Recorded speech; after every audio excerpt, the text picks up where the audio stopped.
battle for Nocturna had ended, the xenomorph horrors had been defeated, their queen slain, and the nest thrown into a star. While this hunt was over, the surviving predators of the battle for Nocturna were already on their way to their next hunt. During the brutal destruction of the laboratory on Nocturna, the Elder learned that much of the information the humans had collected on the Predators had been sent to a planet they called Voltra. Voltra had in turn sent numerous files regarding the xenomorphs and a facility referred to only as the Farm. Upon learning of the building's purpose, the Elder decided his party would put a stop to this as soon as possible. He'd sent word to the rest of his clan, but they were on the other side of the galaxy on their own hunts. He did not know how long it would take for them to mobilize on a location so far away. Unfortunately for the Predators, their ship had been infiltrated. As they made the final approach to the atmosphere of Voltra, the Elder requested the presence of all Yautja on the bridge. When Kratos did not reply, he sent one of the Predators to Kratos' quarters, where he found the young Predator with his chest burst open. They all knew exactly what it meant. Kratos had been infected, and an abomination was now loose on their ship. There had been several recorded cases of a Yautja being infected with a xenomorph. The result of this, often referred to as a Predalien. These crossbreeds are considered the ultimate affront to the species' honour. When one is identified, the entire species are normally willing to put aside differences to guarantee such an abomination does not survive for long. The Predators hunt the ship using their masks to try and find it. The young Predalien Bobby had hoped not to be discovered until they had at least grown to adulthood. He knows he cannot hide forever, and soon the Predators find him hiding between some pipes. Not being able to use their shoulder cannons due to being in a ship, they attempt to slice Bobby with their claws. He weaves between their attacks and flees to the bridge. A reckless Predator launches at Bobby, slicing wide, hoping to cut him in half. However, the Predalien dodges at the last second, and instead the Predator's claws slam into the control console, causing the ship to lose control and be pulled off course into Voltra's atmosphere. The Elder took control of the controls, trying to steer the ship away from the city that they were now on course to crash into. With great skill, he managed to right their course and crashed just outside the city's limits, which was a few hours' walk of their initial landing zone anyway.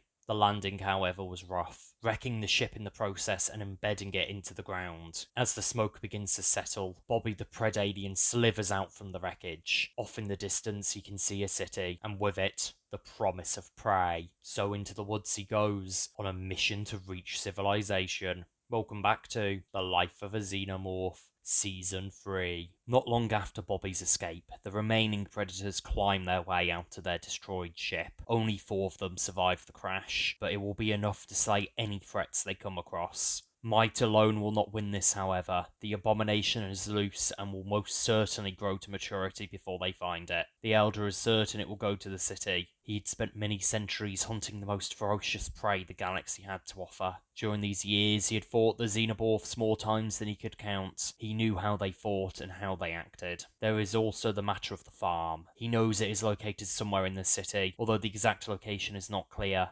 Finding it won't be difficult, but going for it right away might allow the abomination to slip through their grasp. Being an ever-pragmatic leader, the Elder allows his fellows to make their cases to him. After a heated discussion, he makes his decision. The chance of a Predalien getting away is worse than allowing the humans to continue their research into their own culture for a few more days. They will slay the abomination, then they shall destroy the farm and the entire research facility with it. Before they have chance to leave, they are discovered by a group of human farmers from the local area, drawn by the crash. Armed with simple weapons, they foolishly confronted the Yautja. The Elder gives a simple order: leave no witnesses. On the border of the city, Bobby slithers his way into a grate into the sewers. The Predalien Bobby has found his way to a city. Welcome back to The Life of a Xenomorph. In the dark, damp sewers, Bobby matures to adulthood. The adult Predalien is a class above its fellow xenomorphs. Its appearance often comes off as a half-xenomorph, half-predator crossbreed, with it bearing the distinct mandibles and dreadlocks of the predator species. While their appearance tends to be more familiar to the warrior caste,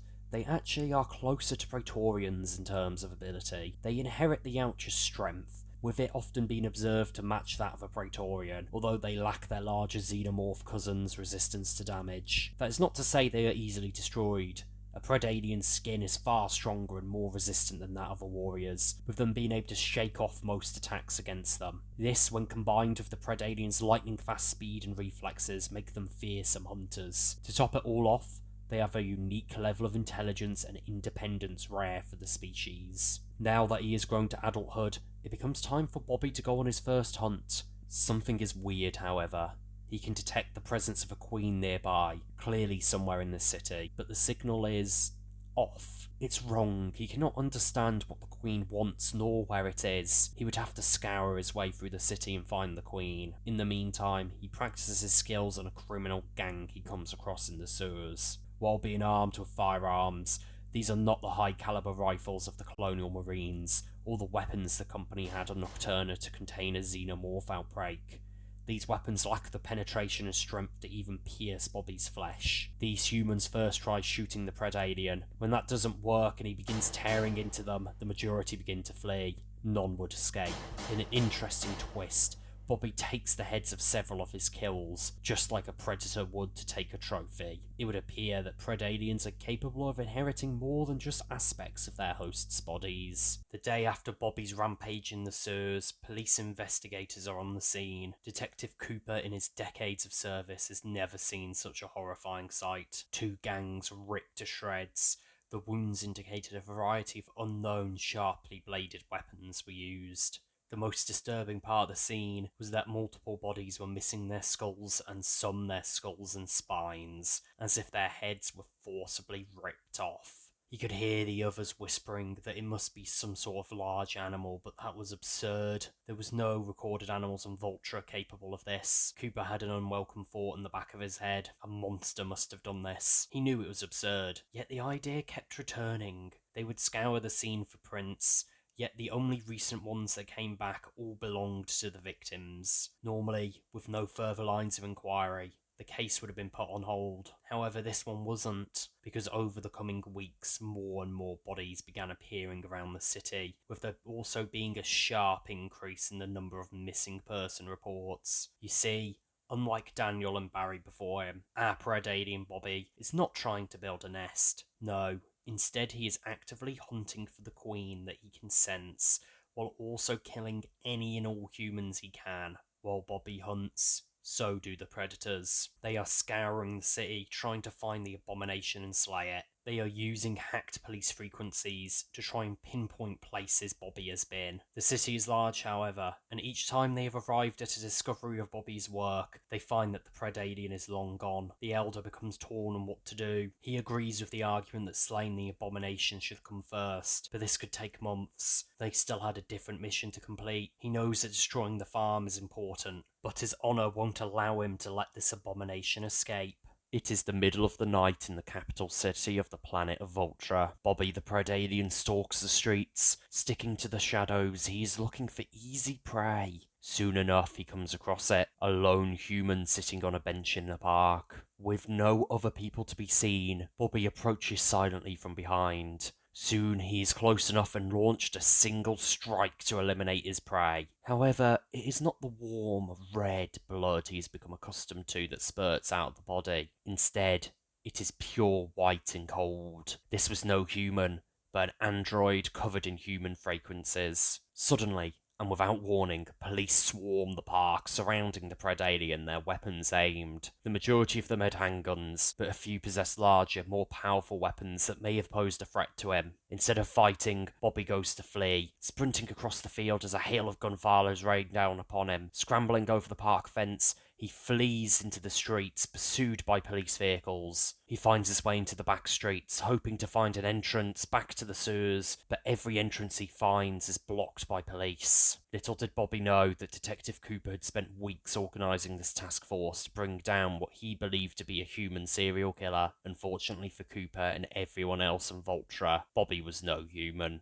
Becoming desperate to escape, Bobby finds an air vent and crawls inside. Scurrying his way up through the office air ducts, he gains height, hoping to find somewhere he can hide until things calm down. On the top floor of the building, the office workers wander from their desks. They could hear the shots and police sirens below and were becoming worried. Suddenly, one of them receives a phone call from an unknown number. They claim to be from the government sanitation department and warns the worker that there are rats in the vents. He tells them that if they hear any sounds, they need to hit the vents as hard as they can with a broom. Soon after, a large rattling sound comes from the vents, and one of the workers gets on their desk and begins hitting it. The force of the strikes against the vent, combined with the weight of Bobby, causes the vent to collapse and the Predalien to be unleashed on the office. Launching straight into the office workers, what happens next can best be described as a one-sided massacre. Those furthest away run, fleeing down the stairs. Bobby does not care if they escape. Their time will come.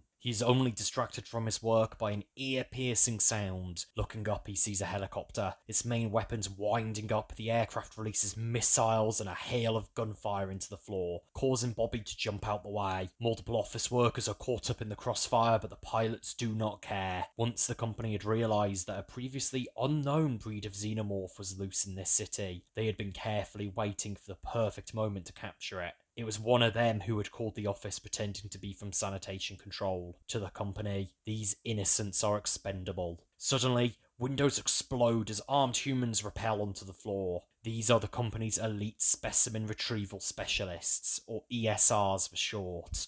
They are the same class of troops as those sent with the fixer to LV-289. Armed with powerful firearms and the best armor money can buy, they pose a real threat to the Predalien. Sensing this, Bobby flees into the stairwell, taking down 2 ESRs on his way. After descending several floors, Bobby is shocked to feel a sharp, sudden pain as a wrist bracer stabs into his chest. Pulling himself free, he is confronted by 4 predators. They had finally caught up to the abomination, its dripping acid blood creating holes in the stairs. Bobby launches himself backwards, fleeing into another floor. Ahead of him, the helicopter spots the monster and once more opens fire on Bobby. This time, instead of fleeing, the xenomorph charges, launching himself through the broken window onto the helicopter. The cockpit's glass does little to stop the xenomorph's inner jaw, which bursts through, taking out the pilot. Spinning out of control, the helicopter crashes into the streets below. Both the ESR strike force and the predators pursue the xenomorph, but lose his trail at the entrance to the sewers. Soon, both the company's elite specimen retrieval teams and the 4 predators are hunting through the sewer tunnels. No matter how deep they go, they do not find Bobby. His presence in the sewers is clear, however, told through the mutilated bodies left to rot. The Elder can feel his blood pumping through his body. It's been just over 2 months now since they landed on Vultra. 2 long months of tracking the abomination. 2 months of always just being too slow to catch it. Now they have him wounded and on the run. After several hours of sludging through the sewers, they come to a large chamber where multiple tunnels meet. Bodies and skulls laid all around. This was obviously the Predalien's home. They were lucky he had not morphed into a queen or started to create a nest. This sight reinforced to the Elder that he was right to prioritise the slaying of the abomination. Its very existence could not be tolerated, and finally they would be able to eliminate it. The glory in such a hunt would be told by their ancestors. Suddenly, they are fired upon as the humans also enter the chamber. The Yautja's innate skill, active cloaking, and gadgets combined with their natural strength meant they easily outmatched the humans. Even with the humans' own elite training and weapons, they found themselves being pushed back with ease. The one advantage the humans had, however, were numbers. For every one of them the predators defeated, another would appear immediately after. In the height of this fierce battle, the Predalien made its appearance. Launching from above, it slaughtered one of the predators before retreating. Bobby may have been wounded, but he recognised the opportunity to eliminate a predator and took it. As more and more humans arrived alongside Riot Police, the predators decided it was time to fall back and deal with the remains of their fallen. They take his body, and using active camouflage, they fall back out of the tunnels. After the predators disappear, the ESR teams regroup, and leaving the local police behind, they head in the direction Bobby fled towards. They had already lost well over a dozen of their people, but that's what they are paid the big money for. The specimen was strong, but in the end, they would capture it. Of this, every single one of them was sure. Across the city, in the company's planetary headquarters, Dr. Malek is reviewing footage streamed to him by cameras worn by the ESR agents. He is the head of the company's Research and Development on Alien Creatures department. The interference of the Yautja was a surprise to be sure, a certainly unwelcome one. There had been way too many mess-ups recently. First, there was LV-289, where they lost not just a research facility, but a profitable mining operation. Then came Nocturna. The loss of their second biggest research station alongside numerous live specimens was scandalous and set their plans back by years. Those incidents alone were bad enough, but even worse was the fact that the survivors of both Nocturna and LV-289 had disappeared. The company's best teams were unable to locate these witnesses and eliminate them. Dr. Malek would not allow a scandal like this to happen at his facility. After all, his was the biggest and most important to the research of the xenomorphs and other alien creatures like the Yautja. If something went wrong here, his own career would be at risk. But if he could just capture the Predator-Xenomorph hybrid alive, it would provide important research material. It would all go in his favour as well when he went for his promotion board. He had been dreaming about it for years, finally being elevated to a seat at the company's galactic headquarters on Earth. Then he could start influencing politics. After all, the company were the real political power on Earth. With his career prospects in mind, Dr. Malek decides to put all his facilities guards on mandatory overtime, extending their shifts until this situation was over. Soon, one of the ESR teams returned, their vehicle being used to ferry the wounded back to headquarters. What they did not know, however, is that Bobby is clinging to the underside of the vehicle. He had originally hidden under the vehicle to recover from his wounds, but as it moved towards the company headquarters, he could feel the Queen's presence. She was in this building. It was time for the recovered Bobby to find her. Bobby begins crawling through the vents. He is trying to go lower, but on more than one occasion finds himself trapped by reinforced vent grills that not even his own strength can break. Whenever he comes across one of these, Bobby uses his own acid blood to dissolve a path down to the lower levels. The deeper he infiltrates, the more guards he can hear on the other side of the pipes. Instinctively, he knows this means he is getting close. He can sense the Queen, but something is wrong. The signal is immense yet unclear at the same time. He knows he is close, but does not understand what the Queen is trying to say. It is both mentally painful and frustrating. After an hour of crawling, he finds himself in a grated vent pipe. Through the slitted metal, he can see large conveyor belts, on them dozens of xenomorph eggs. This must be what they were using the Queen for, to produce eggs on an industrial scale. Bobby knew if he followed these conveyor belts he would find his way to the Queen. Not wanting to weaken himself by using too much acid blood, Bobby continued down the pipe until he dropped into a large empty room. Before the Predalien even had a chance to process what is happening, the vent seals above him and all four walls and the roof become electrified.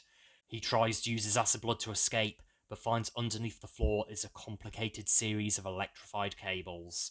If he was to drop down through it, he would be killed instantly. The humans had captured him. On one of the highest floors of the building, Dr. Malek is laughing hysterically. His plan had worked. The xenomorph Yautja hybrid was contained. When the facility's artificial intelligence had detected breaches in the vent system, he knew it was the alien, just as he knew it would be trying to find its queen. That made him laugh all the more. He did wonder if it knew the truth already. Had it been telepathically revealed? Did it even matter to the creature? It really took little effort to guide the xenomorph towards the trap. The vent system for the building secretly had hundreds of hidden walls inside it that could be deployed remotely to block paths. He had not expected the alien to use its own acid to drop down levels, but in the end, that proved to only be a minor inconvenience. The room the xenomorph was trapped in had been designed specifically to contain a member of its species. A precaution Dr. Malek put into place when he took over the facility. Pleased with himself, he orders all ESR teams to return to the base. He will need them to go into the room manually to capture the xenomorph, a task he would not trust to bots. What Dr. Malek doesn't know yet, however,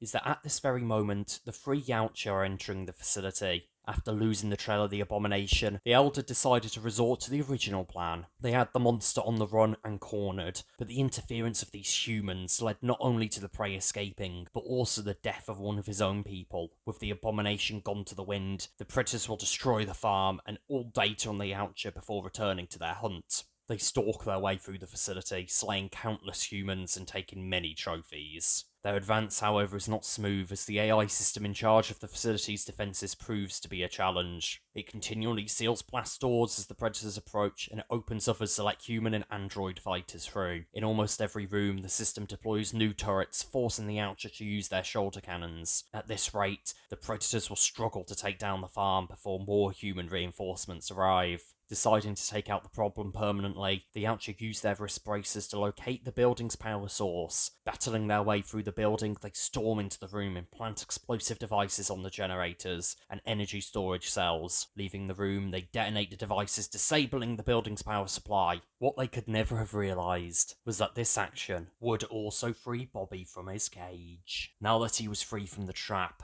it didn't take Bobby long to find his way to the conveyor lines. Following them along, he finally comes across the truth of this facility. There was not one queen trapped to be used as a farm for eggs. No, there was 3. That was why the queen's telepathic signal had been so weird and confusing. There were 3 competing signals, all trying to be the head of the hive. It was not clear to Bobby how the company had managed to either capture 3 queens or get 3 xenomorphs to become queens. Bobby also could never have known that this is where the story began. The eggs from these queens were taken onto the conveyor belts, frozen, then sent off-world for experimentation at dozens of facilities across the outer colonies. In fact, one of these 3 queens gave birth to the egg that birthed Barry, who in turn gave birth to the egg that created Daniel, the same queen who led to Bobby being born.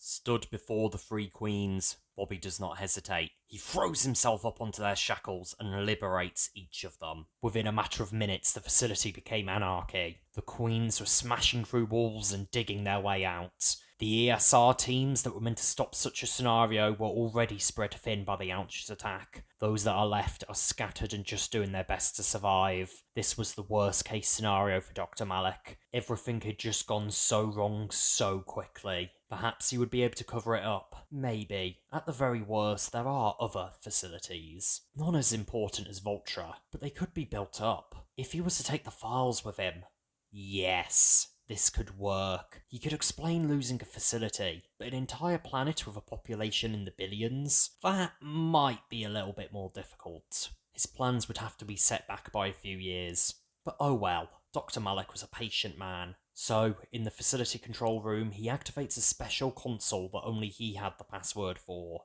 The facility's backup generators had kicked in almost immediately. However, the power was just enough to keep basic computers running and the lights on. The destruction of the primary generators and power cells meant there wasn't enough power to bring the facility's AI or defenses back online. Activating the console, Dr. Malik initiates a transfer of all research data onto an advanced detachable hard drive. After several minutes, the transfer completes, and he takes the drive before preparing the console for its primary purpose, to be used in the activation of the facility's self-destruct procedure. Dr. Malik sets the timer to 10 minutes and begins typing in the passcode. As much as it pains him to see his facility destroyed, it is the only way to salvage his reputation. Before he has a chance to begin the self-destruct sequence, however, the predators arrive. Panicking, he flees, leaving his ESR bodyguards to buy him time to escape on a shuttle. He never finished initiating the self-destruct sequence. If he had, what came next would have been avoided. The predators, unaware of the copy that was made, destroy all the research data on the facility's computers. However, in the erasure of this data, they too learn the truth of the 3 queens. Down below, Bobby moves through the facility, intending to make his escape by following one of the queens. Soon, however, this queen comes across one of the other 2. At first, they stare at each other, slowly pacing uneasily. Suddenly, and without warning, they charge at each other and begin fighting. Bobby does not intervene. Instead, he stands at the side, watching intently. The fight lasted for only 2 minutes, but at the end of it, one of the queens stood triumphant over its wounded fellow. Stamping its foot down, it crushed its competition, eliminating it. There could only be one matriarch. On the roof of the facility, the 3rd queen tears a hole in the roof before climbing outside. As the cold rain hammered down against its hardened shell, the queen lets out a triumphant roar. After all this time, it was free. At the exact same moment as this, 2 faces very familiar with the xenomorph threat stepped foot on Vultra for the first time. Paul and Rachel had made their way to Vultra's capital via a taxi shuttle that had flown them from the spaceport. They had both survived Nocturna, and Paul had survived LV-289 before that. In the aftermath of Nocturna, the survivors went into hiding. They knew the company would be hunting them. After all, they knew too much. They had found a small abandoned island on a half-forgotten outer colony world. The other survivors were trying to start a new life until things could go quiet enough for them to return to their homes. They were trying to move on, but Paul and Rachel couldn't. Their dreams were forever plagued with nightmares. Every time they shut their eyes, even for a second, they saw them, the xenomorphs, the things they did.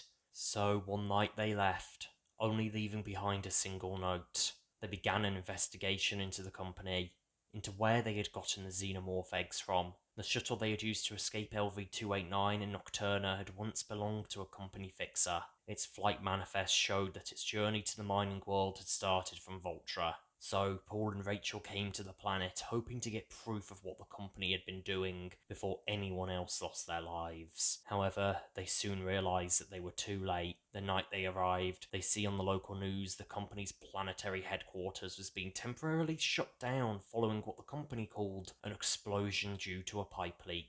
They also heard rumours from people living in the area of a large creature fleeing the scene, its skin as black as the void of space. From the brief descriptions they got, they suspected it was a xenomorph queen, like the one they saw in the nest on Nocturna. They had come here for proof of the company's atrocities and reckless research. Now they had a loose queen on their hands. Little did they know, they have two. After their escape, the two queens had gone in opposite directions to start their nests. Queen A, whose name is Arnold, fled deep into the sewer network, eventually finding the perfect place to start her nest. Queen B, also known as Michael, left the city entirely, setting up home in an old abandoned mining district just outside the city's borders. There are hundreds of these old mining sites all across the planet. Leftovers from Voltra's earliest days as a mining colony, before the government invested in turning it into a city world. The Predators tried following them at first, but found themselves distracted by a constant battle with ESR teams which had been shipped in from Voltra's other cities. While they would win these fights, the three Predators were all wounded. Being low on supplies, they would require time to recover before they could continue the hunt. Both of the xenomorph queens immediately began laying eggs, and within a matter of days their hives began to grow rapidly. Queen Arnold's hive had a large human population to choose from, and his drones began kidnapping humans in the middle of the night. Queen Michael's hive, on the other hand, did not have such a large supply of humans readily available. Instead, what it did have was an impressive supply of animals, perfect to become potential hosts. And so, while Queen Arnold's hive began developing along a similar path as we've seen before, with the first bunch of warriors starting to appear, Queen Michael's hive instead had a far larger number of runner xenomorphs, and even runner warriors. Join us next time on The Life of a Xenomorph. As the two nests rapidly grow, it is inevitable that the two encounter each other. The first interaction happens on the outskirts of the city as a group of drones from Arnold's hive exit a sewer grate and come across a group of runners that had been following a potential host. At first, the two groups seem nervous around each other, unsure of how to proceed. It is a rare occasion two queens start nests so close to each other. It doesn't take long for them to follow in their mother's example and begin tearing each other apart. Thus begins an arms race of sort between the two queens, with them trying to grow their nests as fast as possible and start fielding larger and stronger casts of xenomorphs. This determination for rapid growth leads to the two nests encountering each other more and more often, as both send hunting parties into the other's territory to scout and deny their rivals access to hosts. By week 5 of the queens escaping their confinement, they are in an all-out war with each other. Police, ESR teams, and the Planetary Guard try to take out these groups of xenomorphs where they can, but find themselves massively outnumbered and struggling to track the xenomorphs back to their nests, with the xenomorphs rather throwing themselves at the enemy than be followed. As the war between the two hives rages on, the company sends ESR teams back to its former planetary headquarters. They could only spare 3 teams for this mission. The rest are required to fortify a new base for the company in case things get worse. In total, there were less than 70 ESR members left on Voltra, the rest having fallen during the battle for the planetary headquarters and the skirmishes against the predators and xenomorphs that had followed. The teams sent to the farms have clear instructions: destroy all the remaining eggs from the farm and purge any data on the electronic systems. This was as much about covering up the truth of the facility from the government as it was about denying the xenomorphs the eggs. Unfortunately, the underground section of the facility was massive, with there being thousands of eggs in storage and only a few dozen ESR members were sent. Clearing the facility would take days. At first, it did go well. They managed to clear over half the eggs within 64 hours. Things quickly spiraled out of control, however, when a raiding party from Queen Arnold's hive arrived. A chaotic battle ensued. Once the dust settled, just over a dozen ESR members remained, having successfully beaten the xenomorphs back. Or so it seemed. In fact, this was just a distraction to allow drones to steal as many eggs as they could. While the nest didn't liberate as many as they had hoped, they still managed to get away with close to 300 eggs. It would seem that Arnold's hive might finally break the stalemate. On the 7th week after the Queen's escaped confinement, Paul and Rachel visit a homeless encampment near the centre of the capital city. They'd been hunting the trail of the xenomorphs and the company's experiments non-stop. Initially, they tried getting into the company's planetary headquarters, but were unable to sneak past patrols guarding the area. On one occasion, they barely got away without being caught. When they realised they had no chance of getting in, they started to look for sightings of the xenomorphs. They hoped to get good video evidence of them to warn the public. Unfortunately, they were always too late. Of course, the news had picked up on the increase in missing persons and reports of monsters, but the reporting suddenly stopped after only a few days. Paul and Rachel knew the company were using their immense finances to silence the story and hide their involvement, and thus their investigation had led them to this homeless camp.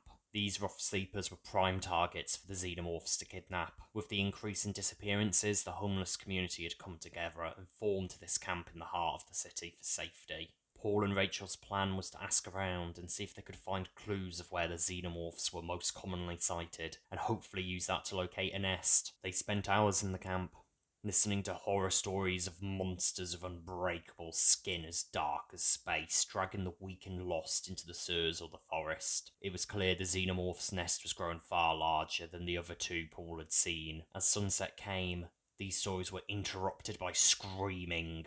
The xenomorphs had come. Paul couldn't believe it, attacking such a large group of people in the middle of the city. This was extreme, even for xenomorphs. Yet here they were. Rachel began screaming, telling everyone to run away, to run and hide, to no matter what they do not let them take you alive. As they run through the camp, Paul draws his pistol. Off in the distance, he sees a drone dragging a person away towards a sewer grate. Raising his weapon, he fires 3 shots. They do nothing against the xenomorph's skin. This was no military-grade rifle or company weapon designed to penetrate anything. The only weapons Paul and Rachel were able to smuggle onto Voltra were low-caliber small pistols that proved ineffective against xenomorphs. Paul locks eyes with his fellow man being dragged away. It was only for a second, but Paul could see the pure terror behind the man's eyes. He knew what awaited him in the nest. Without hesitation, Paul moved his aim and shot the man, his bullet going cleanly through the heart. Paul just stood there in shock at what he had just done. He knew it was the right thing to do. He had never taken another human life before. He only snapped back to reality when Rachel grabbed him by the arm and dragged him away. They would manage to flee alongside a small group and escape the carnage. While this was happening, the 3 predators stood in active camouflage, watching this from above. Having finally all recovered from their wounds, they continued their hunt anew, desperate to slay the abomination and 2 queens. They stalk their prey back to one of the hive entrances, an old sewer tunnel on the edge of town. Setting up camp in some nearby trees, they watch one of the entrances as drones and warriors come in and out, dragging humans inside. This hive had grown to be massive, perhaps even larger than the one on Nocturna. The Elder knew there would be multiple castes of xenomorphs, and almost certainly Praetorians. The Predators needed to slay the Queen, not just because doing so would throw the hive into disarray, but because the skull of a Queen would make a grand trophy. Despite everything that was at stake, the Predators were still a proud culture, and would never miss the opportunity to take a valuable prize. The Elder could tell the other 2 Yautja had had enough of all this sneaking about, and following the trail of the abomination. This entire thing had started off as a hunting party after all, and they wanted to hunt, to be let loose. He didn't blame them. They were young and eager for glory. So be it. They would fight their way into the nest. And so their assault began. Using a mixture of cloaking and gadgets, they slaughtered their way through the winding corridors, clearing chamber after chamber of the hive. The Elder made sure they were thorough, hoping that they would find the abomination here as well. After hours of battle, they finally come close to the egg chamber. Engaging cloaking, they see the sole entrance is guarded by a Praetorian watching as drones come in and out. The Elder advises caution, to lay traps ahead of time and work together to bring the creature down. But one of the younger, more arrogant Yautja charged the Praetorian, wanting the glory for himself. He gets halfway into the chamber before he is cut down from the Predalien, who launches a surprise attack from above. Standing still, warriors and drones rally around the abomination. They act differently around the Predalien than others of their kind, almost as if they feel uneasy and unsure of how to treat it. Within seconds, the Elder and the other remaining Predator find themselves surrounded, with all entrances blocked by a mixture of Crushers, warriors, drones, and spitters. Refusing to even consider backing down, the Predators launch into the fray, slicing Xenomorphs apart. The Elder makes a beeline straight for the Predalien. Before he can reach the abomination, a Crusher smashes into his side, causing the Yautja to slam through a wall into another chamber which contained a strong stream of sewage water. Looking up, there is no sign of the Predalien, only other Xenomorphs charging in. The Elder was an incredible warrior, having slain all manner of tough foes. Despite all his strength, all his wisdom, all his skill, the Elder finds himself being pushed back by the unending hordes. Having his back to the sewage stream, he is further ambushed as Noctomorphs leap out of the water. It is at this point the Elder accepts they cannot win here, nor can they escape. They will never be able to retrieve their fellow Predator's body and bring it to safety. They shall fight till the end, but when death greets them, they will detonate their wrist bracers and take as much of the hive with them as possible. He knows with how thick the walls behind the hive resin are, the explosion would only take out a few chambers, but it will hurt the Xenomorphs, and that alone makes it worth it. As the Elder cuts down a warrior, the Predalien Bobby launches at him from the shadows. The Elder barely manages to throw the creature off. On instinct, he tries to fire his shoulder cannon, but discovers Bobby had just destroyed it in his last attack. Before he has time to process this, a Praetorian comes charging through. The Elder grapples with it, using his claws to rip away flesh. As they battle, Bobby watches from the sidelines. The Praetorian uses its tail to fling the Elder into the water. Refusing to go alone, the Praetorian digs his claws into the Xenomorph's tail, dragging it into the strong rushing water with him. As they are washed away, the other Predator finally falls after being overwhelmed by the unending hive. Before he draws his last breath, however, he detonates his wrist bracer.